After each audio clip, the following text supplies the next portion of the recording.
কিবোর্ডের মাধ্যমে কিভাবে আমরা শর্টকাট কি ইউজ করতে পারি তা এই ভিডিওতে দেখাবো। এ থেকে জেড পর্যন্ত আমাদের বাটন রয়েছে।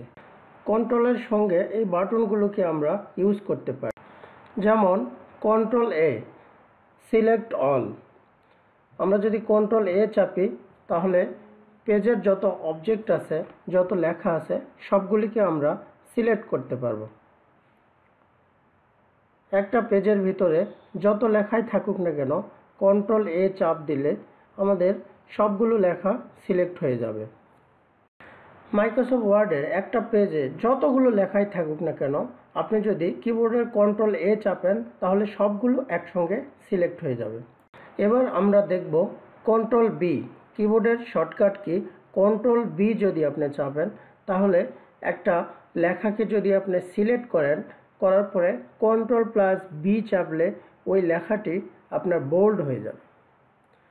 কোনো একটি লেখাকে বোল্ড করার জন্য প্রথমে আপনার সেই অবজেক্টকে সিলেক্ট করতে হবে, তারপরে কন্ট্রোল প্লাস বি চাপ দিতে হবে। ধরেন আপনার কাছে মাউস নেই কিন্তু শুধুমাত্র কিবোর্ড আছে, কিবোর্ডের মাধ্যমে আপনি সিলেক্ট করে কন্ট্রোল প্লাস বি চাপ দিলে আপনি সেটা বোল্ড হয়ে যাবে। এবার আমরা দেখব কোনো একটি অবজেক্টকে মাউস ছাড়া কিবোর্ডের মাধ্যমে কিভাবে কপি করা যায়। সেটার জন্য আপনাকে যা করতে হবে, সেই অবজেক্টকে সিলেক্ট করতে হবে, তারপরে কন্ট্রোল প্লাস সি চাপ দিতে হবে, তাহলে সেই লেখাটি কপি হয়ে যাবে। আমি কন্ট্রোল প্লাস সি চাপ দিয়ে কপি করছিলাম, সেটা নিউ পেজে গিয়ে আবার পেস্ট করতেছি।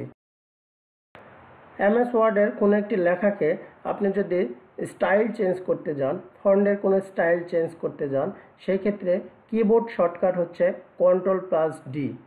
আপনি কোনো একটি ফন্টকে সিলেক্ট করার পরে কন্ট্রোল প্লাস ডি চাপ দিলে এরকম একটা বক্স আসবে, যেখানে আপনি ইচ্ছামতো ফন্টের dimension, font style, font colour এগুলো ইচ্ছামতো আপনি চেঞ্জ করে নিতে পারবেন। তাহলে কিবোর্ডের শর্টকাট কি হচ্ছে control plus D, font style change করার এটা একটা শর্টকাট কি। আপনি এমএস ওয়ার্ডে কাজ করার জন্য শর্টকাট কি ইউজ করা সবচেয়ে বড় বুদ্ধিমানের কাজ।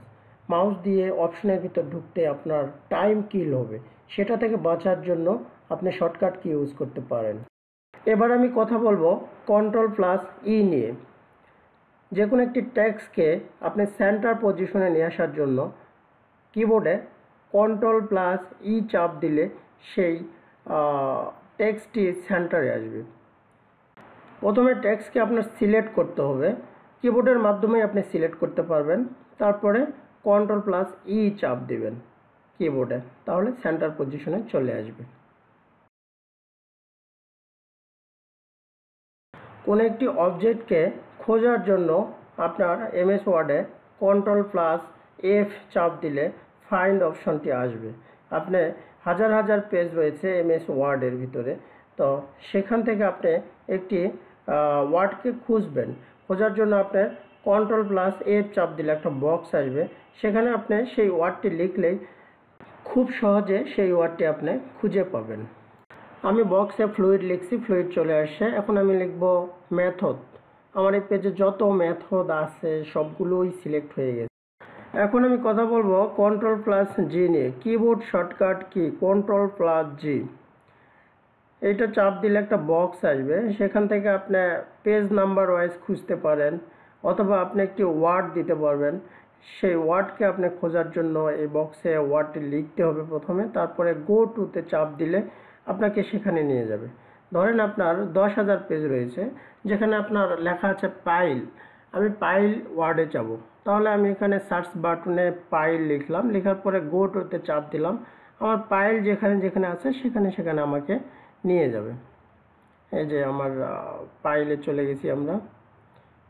এখন আমি যে শর্টকাট কি নিয়ে কথা বলবো সেটা অনেক মজার। Control plus H, find and replace. এই অপশনের মাধ্যমে আপনি একটি ওয়ার্ডকে যেমন খুঁজতে পারেন তেমন সেই ওয়ার্ডকে আপনি রিপ্লেসও করতে পারেন। যেমন আমার এই পেজে পাইল আছে, পাইলকে আমি ফাইল দ্বারা রিপ্লেস করতে চাচ্ছি, তাহলে পাইল ফাইন্ড অপশনে লিখলাম এবং রিপ্লেসে যা ফাইল লিখলাম। এই 10,000 পেজের মধ্যে আপনার যতগুলো ফাইল আছে সবগুলো ফাইল হয়ে গেছে। এটা একটা মজার বিষয়। এখন আমি ফাইলকে পাইল দ্বারা রিপ্লেস করব। তাহলে আগে ফাইল লিখব, তারপরে ওই ফাইলকে আমি পাইল দ্বারা রিপ্লেস করব। তাহলে PILE পাইল, রিপ্লেস অল। এই 10,000 পেজের মধ্যে যতগুলো ফাইল আছে সবগুলোই পাইল দ্বারা রিপ্লেস হয়েছে। কোনো একটি ওয়ার্ডকে ইটালি স্টাইলে নেওয়ার জন্য আমরা কিবোর্ড শর্টকাট Ctrl+I বাটন চাপতে পারি। তাহলে প্রথমে ওয়ার্ডকে সিলেক্ট করতে হবে, তারপরে Ctrl+I, তাহলে ওই ওয়ার্ডগুলো ইতালি অপশনে চলে গেল।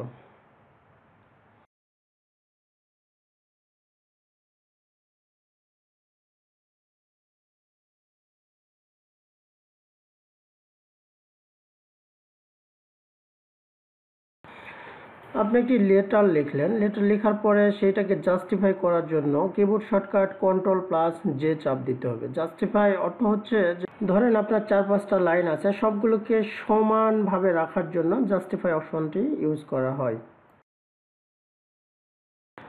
একটি ডকুমেন্টকে আরেকটি ডকুমেন্টের সঙ্গে হাইপারলিঙ্ক করার জন্য আমরা কিবোর্ড শর্টকাট Ctrl+K ইউজ করতে পারি। যেমন ড্রয়িংয়ের সঙ্গে একটি ডকুমেন্টকে হাইপারলিঙ্ক করব, তাহলে কিবোর্ড শর্টকাট Ctrl+K চাপ দিব। তাহলে একটি অপশন আসবে, বক্স আসবে। সেই বক্স থেকে আমি যে ডকুমেন্টটি হাইপারলিঙ্ক করব সেই ডকুমেন্টকে সিলেক্ট করার পরে আমি ওকে বাটনে চাপ দেব, তাহলে হাইপারলিঙ্ক হয়ে যাবে। টেক্সটের সঙ্গে ডকুমেন্টের লিঙ্ক আপ করাই হচ্ছে হাইপারলিঙ্ক। এখানে ড্রয়িংয়ের সঙ্গে আমি একটি ডকুমেন্টকে হাইপারলিঙ্ক করতে যাচ্ছি। একটা বক্স আসলো যেখানে মেথোডোলজি অফ পাইল ক্যাপকে আমি হাইপারলিঙ্ক করব। ওকে বাটনে চাপ দিলাম, অলরেডি হাইপারলিঙ্ক হয়ে গেছে। এখন আমি Ctrl+ ক্লিক করে ওকে বাটনে চাপ দিলে আমি কোন ফাইলটি হাইপারলিঙ্ক করছি এটা আমি দেখতে পাবো। এই যে আমরা দেখতে পাচ্ছি আমার হাইপারলিঙ্কের ফাইলটি ওপেন হয়ে গেছে। এটা হচ্ছে হাইপারলিঙ্কের কাজ। আর কোনো একটি টেক্সটকে লেফট সাইডে নিয়ে আসার জন্য কিবোর্ড শর্টকাট Ctrl+L। ধরেন এই লেখাটি মিডিলে আছে, মিডিলে নিয়ে নিলাম। এখন আমি Ctrl+L চাপ দিলে এই লেখাটি লেফট সাইডে চলে আসবে। Keyboard shortcut Ctrl+L। কোনো কাজকে সহজ করার জন্য আমরা কিবোর্ড শর্টকাট ইউজ করে থাকি। ইনডেন্ট সিলেক্ট টেক্সট, এটা করার জন্য আমাদের কিবোর্ড শর্টকাট Ctrl+M, মানে কোনো একটি লেখাকে আপনি কয়েকটি লাইনের পরে আপনি একটি লেখাকে নির্দিষ্ট দূরত্বে নিয়ে যাবেন, এর জন্য Ctrl+M, ইনডেন্ট সিলেক্টেড টেক্সট। আপনি কাজটিকে সহজ করার জন্য অবশ্যই কিবোর্ড শর্টকাট ইউজ করা বুদ্ধিমানের কাজ। কোনো একটি ফাইলকে ওপেন করার জন্য আমরা কিবোর্ড শর্টকাট ইউজ করে থাকি Ctrl+O। একটি ফাইলকে ওপেন করার জন্য আপনার Ctrl+O চাপ দিলে একটা বক্স আসবে, সেখান থেকে যে কোনো ফাইল ওপেন করতে পারে। Ctrl+P চাপ দিলে আপনার প্রিন্ট অপশন আসবে। Keyboard shortcut Ctrl+P। আপনি মাউসের মাধ্যমে প্রিন্ট অপশনে যাইতে পারেন, কিন্তু সেটাতে টাইম ওয়েস্ট হবে। টাইমকে আপনি বাঁচানোর জন্য Ctrl+P ইউজ করতে পারেন। কিবোর্ড শর্টকাট Ctrl+Q চাপ দিলে আপনার রিসেট প্যারাগ্রাফ, একটা অবজেক্ট আপনার প্যারাগ্রাফ অপশনে আছে, সেটাকে আপনার রিসেট প্যারাগ্রাফে নেওয়ার জন্য Ctrl+Q চাপতে হবে।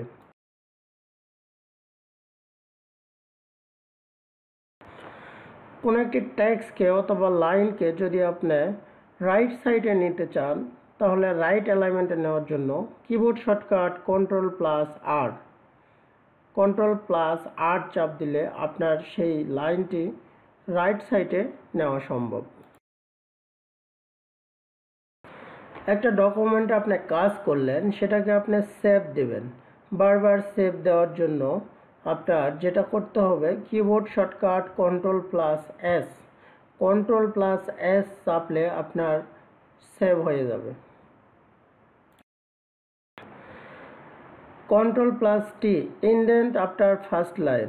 ধরেন 2-3টা লাইন আছে, 5টা লাইন আছে, তাহলে প্রথম লাইনকে ফিক্সড রেখে দ্বিতীয়, তৃতীয়, চতুর্থ লাইনগুলোকে একটু গ্যাপে নিয়ে যাওয়ার জন্য Ctrl+T চাপতে হবে, যেটা কিনা ইনডেন্ট আফটার ফার্স্ট লাইন। অর্থাৎ প্রথম লাইনের পরে যত লাইনই থাকবে সবগুলো আপনার শিফট হয়ে যাবে।